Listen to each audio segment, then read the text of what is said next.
State of the Sun Devils with Jeremy Schnell, Jesse Morrison, and Mitch Bareldes, an Arizona Sports podcast. Hello and welcome into another edition of State of the Sun Devils alongside Mitch Bareldes and Jesse Morrison. I'm Jeremy Schnell.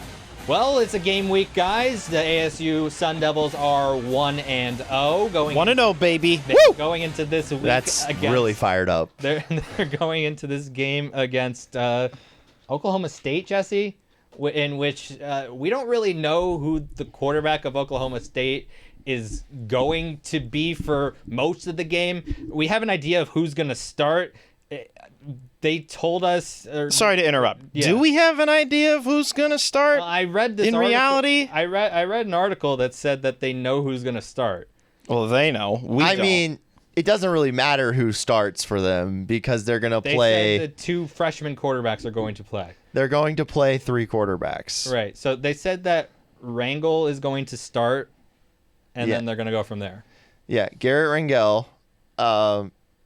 He is one of their quarterbacks. Gunnar Gundy. Mike Gundy. Any sounds relation? familiar. Oh, yeah. He's just Mike his son. Gundy's son, the head coach of Oklahoma State.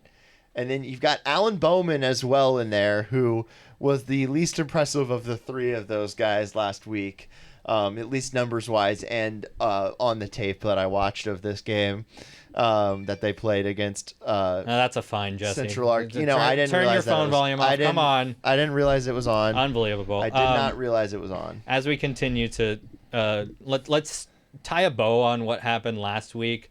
ASU in a just marathon of a game because of how late it went because of the weather ended up winning by just 3 points against a Southern Utah team that's not very good. They failed to really get the rushing attack going, but for a few breakoffs and that rushing touchdown by Scadaboo, I thought it was hard to watch in terms of the front seven getting any type of push.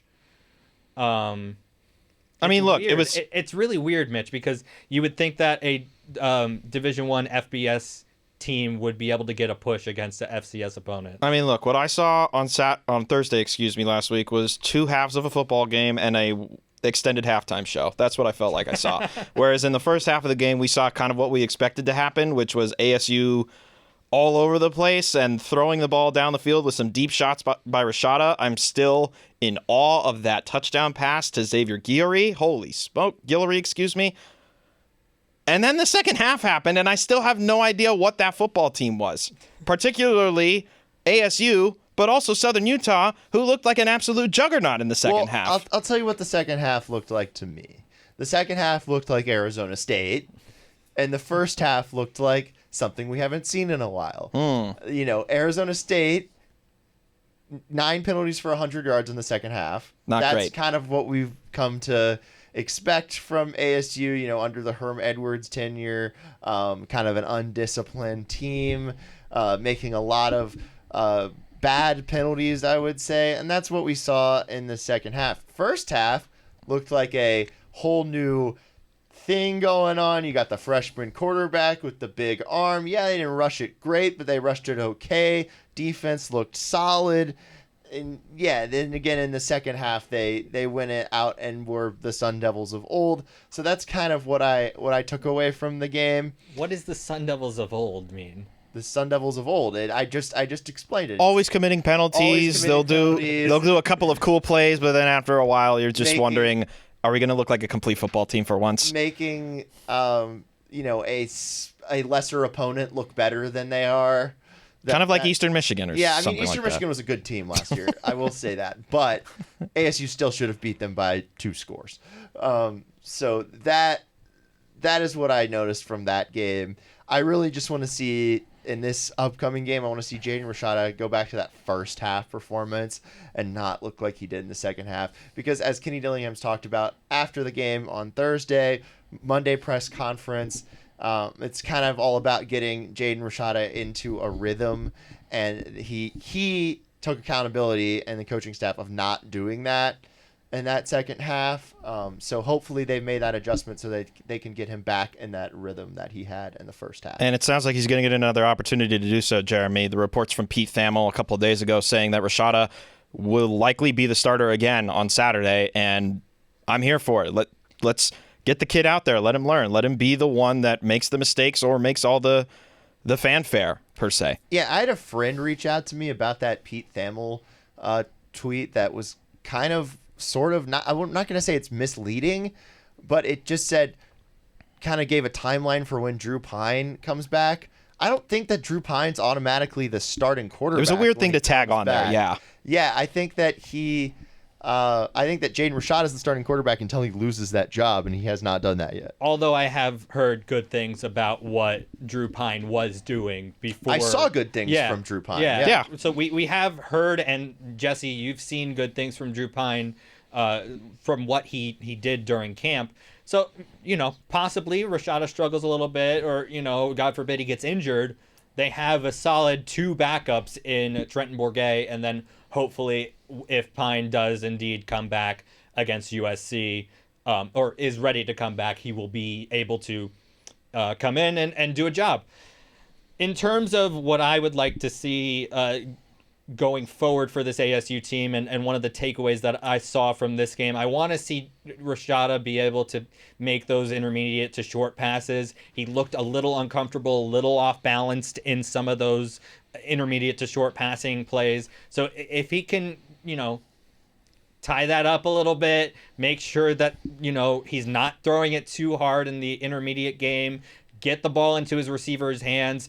It's fine to have a little zip on the ball, but just make sure it gets to your receiver and they're able to get the ball and get going. I mean, the best one he had, it wasn't even mostly his job. There was the screen pass to Jalen Conyers, and Conyers made a great defender miss and then burned up the sideline for a good chunk of yards.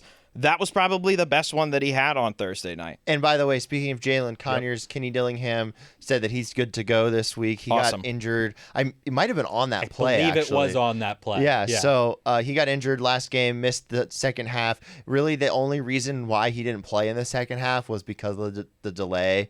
Which, fine. I'm not angry about. I'm fine with that. They've got 2 great tight ends at ASU, and Messiah Swinson and Jalen Conyers, so I'm not bothered by the fact that he didn't play in the second half, but it's good to know because I think he might be their best player on offense. It's either him or Elijah Badger. So I think that is very good news for ASU fans and the team and everything. And then even speaking of Badger, a full game of Elijah Badger, whereas last week he didn't even get to play his first snap until 11:30, 11:40 almost into the evening. He returned the kick. The opening kickoff of the second half. Did they call that back? Because I was inside getting all my stuff ready. So I think what they did is they called him down.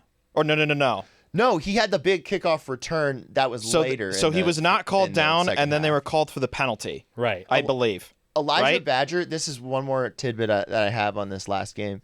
Elijah Badger is kind of the reason they won, to be honest. If he had not had that long kickoff return to set up that field goal, that game might have, again, as I put in my article, that game might have lasted until breakfast the next day because they could have gone into overtime, which nobody in that stadium, all like 1,500 people left in total in that stadium, would have maybe lost their minds if that game had gone into overtime because it was already way too late to be watching football on a Thursday night, Friday morning. I was already pissed because after the first drive out of halftime, the 2-hour delay, they went right to a commercial break.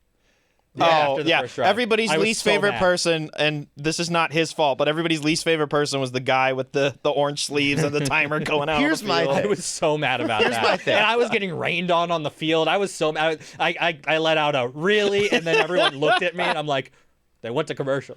Here's my thing. Instead of playing like some encore of something from years past on the Pac-12 network, what they should have done is run all their spots so they don't have to go to commercial. I mean, I don't know if that's gonna, make the sponsors not exactly happy with them, but that's just my idea is if there's a weather delay, run all the spots so that it's like a high school game and you just play. It just keeps going. Jesse Morrison, great ideas, as always. Thank you. Here on the State of the Sun Devils podcast. They're not going to listen to you, unfortunately. But no one ever listens to me. Especially Jeremy Schnell. I listen to you, especially when we're doing the State of the Sun Devils podcast, where you can find it. You can find the State of the Sun Devils podcast wherever you get your podcast, and on YouTube. We are right now recording. Jesse Wave, Mitch Wave. We're recording. This is so a if you want to recording. go watch this, please head over to the Arizona Sports YouTube channel. Yeah, if you see the helmet, I like that it's next to Mitch, who's like the homer of the show. I even wore my ASU shirt Yeah, he today. wears the ASU shirt. Was this planned? I don't know. He wears the ASU shirt. I'm the unbiased journalist. No bias from me at all. Completely 0%. I absolutely no bias from me. And then Jeremy's kind of in the middle of that. I am an unbiased journalist. I don't know what you're talking about. Yep, Mitch, okay. you want to put the helmet in your lap? No, I think the helmet's good where it is because Okay. my show sheet's in my lap. All right. I just wanted to see it because you're kind of on the side. Inside baseball, he's on the side of the shot so that I can get some of the helmet in. I'm just gonna leave it like it is. I think this is fine. Yeah. Can we get to the clips that I have prepared for our next segment here, and can we move on to the Oklahoma State game, please? Yeah, please. Please tell me what I want you to finish off the Southern Utah game real quick for me, Justin. Oh yeah, I do have one thing. Yeah. Okay, and this might lead us down another rabbit hole. I love rabbit But- holes on podcasts. I'm ready. But this is from a sports radio host in the BYU territory, let's just say. Good old Provo. So BYU and Southern Utah, I guess, are squaring off this year or this week. Future Big 12 opponent of Arizona State, by the way. Sick. They got don't they have Zach Wilson's brother coming in soon? If he plays against good teams, he's gonna suck. So here is. I wonder what his favorite big cat is because I heard Zach Wilson likes cougars. Sorry, continue. All right. Anyway, the Southern Utah football head coach, Delane Fitzgerald, spoke on facing BYU after facing the Sun Devils. This is what he said. They're a good football program. They'll be ready. They're a lot better than Arizona State. They have a lot better of a program than ASU, and I'm not going to sugarcoat it. We have to improve to play them this week. We have to act like we're playing grown man football at every aspect of what we're doing this week. So wait, what? Huh? I mean, BYU is a better program than Arizona State. That's fine. Hold on. What was this coach's name again? Delane Fitzgerald. What the heck kind of a name is Delane? First of all. It's a name. Here's the thing. You guys were getting smoked until that weather delay. Yeah. You were down by 2 touchdowns. You better Yeah. pray for a weather delay in Provo, Delane. It was about to Yeah. be 3. I'm just gonna say it. I'm just gonna say it. Like, coaches always talk about taking things one game at a time. Sure. And this is not taking it one game at a time. It's taking a shot at a team that beat you for no real reason. It's unprofessional from a coach, and they need to just move on and play their own opponent. I would be mad as a Southern Utah fan with that attitude coming from the coach. BYU by 70. Like, did he think this was the Southern Utah that played ASU a couple of years ago and got their asses handed to them a couple of years ago? Is that the ASU program that he's referring to?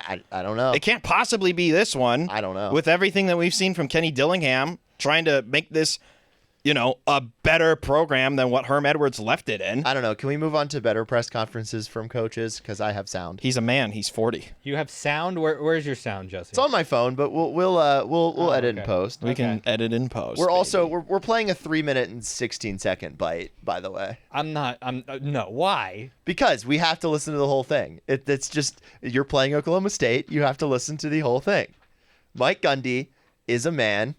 He's no longer 40, but during this time, the head coach of Oklahoma State, who Arizona State faces 7:30 on the Arizona Sports app, 98.7, and ArizonaSports.com. Going to be the blackout game for the Sun Devils. Mitch wearing the blackout shirt. I'm wearing black. 105 degrees at Okay, kickoff. The all right. sun will be down. yeah, exactly. Thank you, Mitch. I don't want to hear that. 105 degrees I at don't want to kickoff. hear that. No. Jeremy, the reason why black shirts are hot is because the sun is goes onto black more. Because on the color spectrum, black has all of the colors in it, so it Correct. attracts the most light. That's how it Correct. works. Yes. That's the more intelligent way of describing it than however I just did. But people complaining about this don't realize that when the sun goes down, it doesn't matter what color shirt you're wearing. Nope. So there you go. And there's That's another fine number fine two. for How do me. you after the first I don't one- know. I thought I turned it off. But anyway, What you got? They're facing Mullet Man, Mike Gundy. this was pre-mullet, by the way, this rant. Now he has a mullet. A couple doors down from Mullet Arena. Yes, a couple doors down from Mullet Arena. He is one of the most, let's just say, eccentric coaches in college football, and this is where he got his start as being known as that. If you want to go after an athlete, one of my athletes, you go after one that doesn't do the right things. You don't downgrade him because he does everything right and may not play as well on Saturday, and you let us make that decision. That's why I don't read the newspaper, because it's garbage, and the editor that let it come out is garbage. Attacking an amateur athlete for doing everything right. And then you want to write articles about guys that don't do things right and downgrade them, the ones that do make plays. Are you kidding me? Where are we at in society today? Come after me. I'm a man. I'm 40. I'm not a kid. Write something about me. My favorite parts of that is a mother of children. Like, what else would she be a mother Look, generally speaking, I kind of now want to run through a wall for Mike Gundy, even though that was from the aughts. Like, I think it's a little bit of a okay. I think it's a little bit of a Some things are stretch. slightly overblown. I get it, but isn't that exactly what you would want from your head football coach? No, I don't really want my head football coach to be out there wishing that like somebody's No. Okay. bullied. You're taking it the wrong way. I'm looking at it from the perspective of he's going up there and he's standing up for his players. And he did it without a single I also curse don't word. think the player didn't like. I also pretty sure the player did not like that. He just wants to take the bullets. I don't know. Yeah, it was Mike it's Gundy. He's a man. Yeah, it's an all-time great rant. As Speaking far as, of Bullet, Bullet the horse will not be at this game. What? Yeah. Dang. Jeremy really likes this horse called Bullet. Here's Bullet. That's what they said. Yeah, this is the second straight year, by the way, that we will have on-site coverage of this game. Shout out last year when we had on-site coverage in Stillwater. What a place Stillwater So is. can I ask both of you then? Yes. Yes. What did you learn about last year's? And I get it; it's different because the biggest thing that's changed is this quarterback room for Oklahoma State. Yeah. But what did you guys learn about the team last year that ASU needs to be prepared for this time around? This team is very beatable. Yeah. I mean, at least they were last year, and I know it's changed. I think even having the three quarterbacks makes it a little bit easier for ASU to come out and actually win this game. Right. I think the issue was last year it was still penalties, right, Jesse? And they even got pass rush in this game. I think they got the one sack that they had in the first 5 games of the season in this game last year. So This team is very different though from last season. yeah. Yeah, so they got the quarterback carousel is just the weirdest thing. And we thought that ASU's quarterback competition was not strange, but like interesting and intriguing. This is like the nth degree. This is so weird, like so strange. Yeah, Nick Saban had 2 quarterbacks going at it and putting them back and forth and in the game and stuff like that. Mike Gundy has 3. Yeah. So I watched this highlight reel, as I said, of their game. You watched the tape, ladies and gentlemen. I watched tape. So it's like 19 minutes of this game that was posted on. Can we even really call ESPN. them highlights? It was a No. rough game to yeah, rewatch. It was like they put together a compilation of what happened in the game, basically. Right. And this Garrett Rangel kid, he was the one that started, and he was okay. I thought he was pretty good. 10 for 15, 118 yards, touchdown, interception. Again, they were playing an FCS opponent in Central Arkansas. They only won 27-13. It honestly, kind of watching it, it was a little bit similar to the ASU second half. It was just like, why isn't this team doing better against this FCS opponent? And why are they allowing this FCS opponent to run so much? They allowed 123 yards rushing against FCS Central Arkansas. Right. But yeah, Garrett Rangel was the starter. 10 for 15, 118 yards, touchdown, interception. Gunnar Gundy came in. He was the third quarterback to play, actually. Again, Mike Gundy's son. 7 of 906 yards. He can scoot a little bit. He's pretty fast from what I saw. any of the only like big deep throw of what I saw. But you can tell that, and I was looking back on some of the Twitter or some of the tweets from during the game, you could tell that not a lot of people were taking it seriously when they put Gunnar Gundy into the game.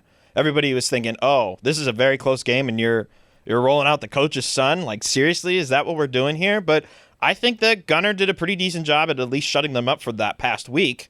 If he goes out of there again, I don't know if people are going to react the same way if he puts up like another performance. Here's a couple things that I'd like to see from ASU going into this game against Oklahoma State. In terms of the rushing attack, like you brought up, Jesse, they gave up 123 yards rushing.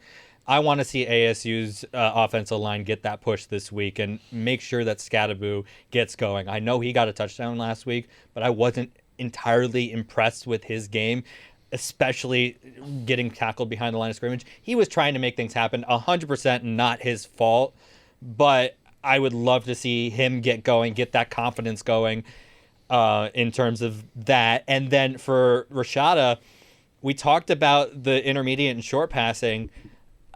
From what I hear is Oklahoma State is really going to try and take away that long pass that Rashada seems to be so good at. Last week, Central Arkansas had a completion of 46 yards and 29 yards.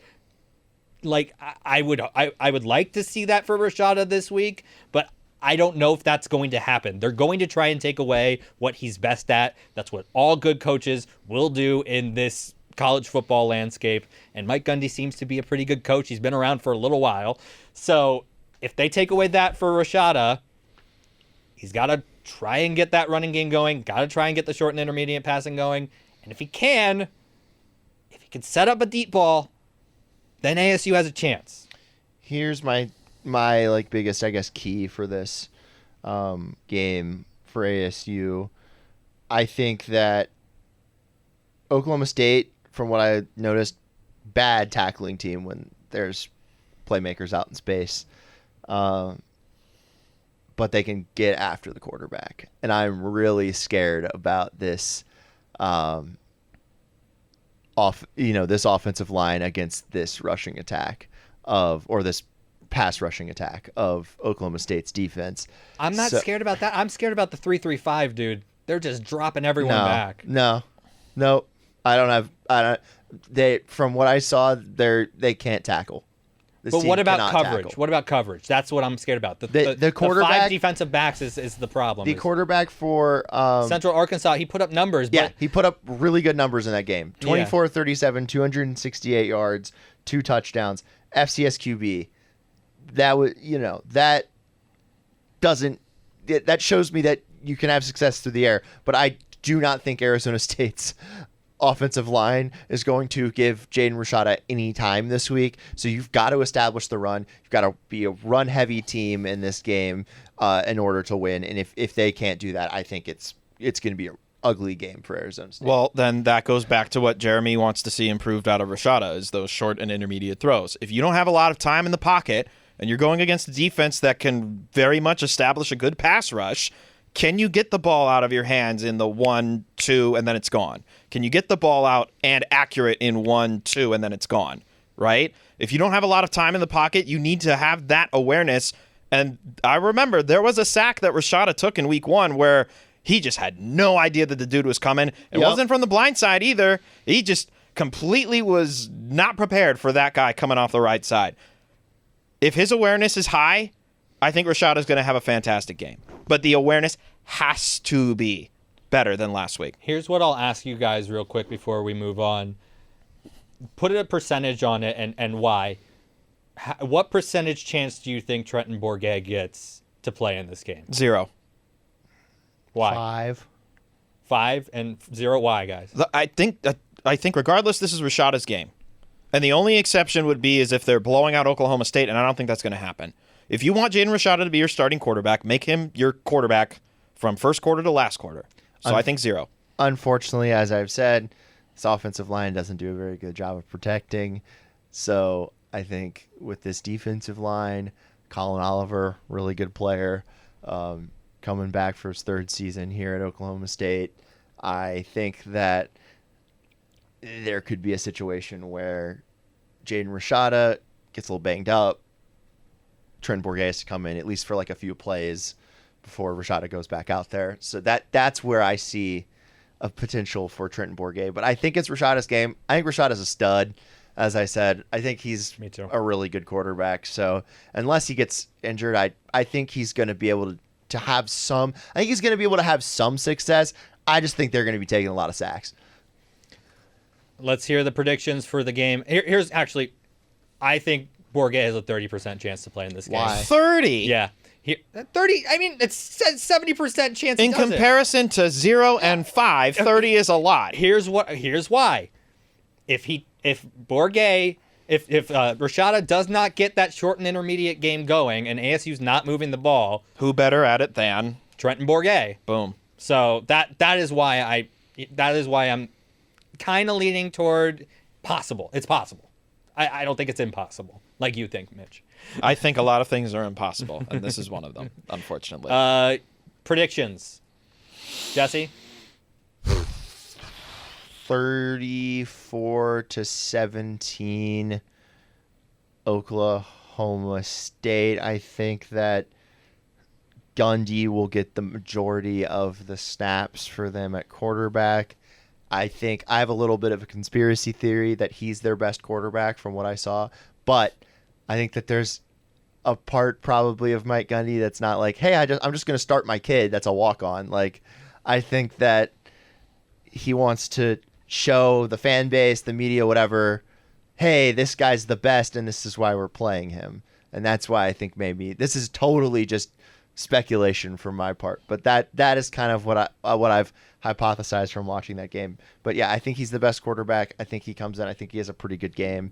Obviously I like ASU secondary, but still skeptical about the pass rush after week 1. I would also like to see the secondary play a little bit better. Yeah, they didn't play great. They didn't play great on Thursday. So yeah, I'm going to say 34-17. It's not going to be too competitive. It's going to be probably a late touchdown by ASU to get them to that 17. So I'm again not expecting a very good performance from ASU. I think Mike Gundy has been around. I know it's going to be hot for them, but it's pretty hot in Oklahoma. So I'm gonna go with Oklahoma State here. I'm going to go with the dramatic, and I'm going to try and stick with my preseason predictions, thinking back to a couple of weeks ago, 1 week ago. I can't remember when it was. I think this will be a squeaker, 27-24 in favor of ASU. Oklahoma State's going to line up for the kick, and then something dramatic is going to happen where they do not get the field goal. And I think ASU gets to 2-0 and takes down future Big 12 rival OSU. Yeah. Homer.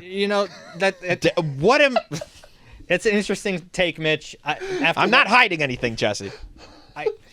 Is this team what we saw in the first half, or is this team what we saw in the second half? I think it's a little bit. If it's the second half team, they're going to get run out of the stadium. But I think it's a little bit of in between. I don't think they're what they were in the first half, and I think they're in between what those two halves showed. And unfortunately, I think maybe the second half is going to show a little too much in this game against Oklahoma State. And ASU is going to lose this one. I'll take 31-21. That's going to do it for this edition of State of the Sun Devils. Thank you so much for listening alongside my friends Jesse Morrison and Mitch Bareldas. Friends. I'm Jeremy Schnell. We'll talk to you after the game on Saturday.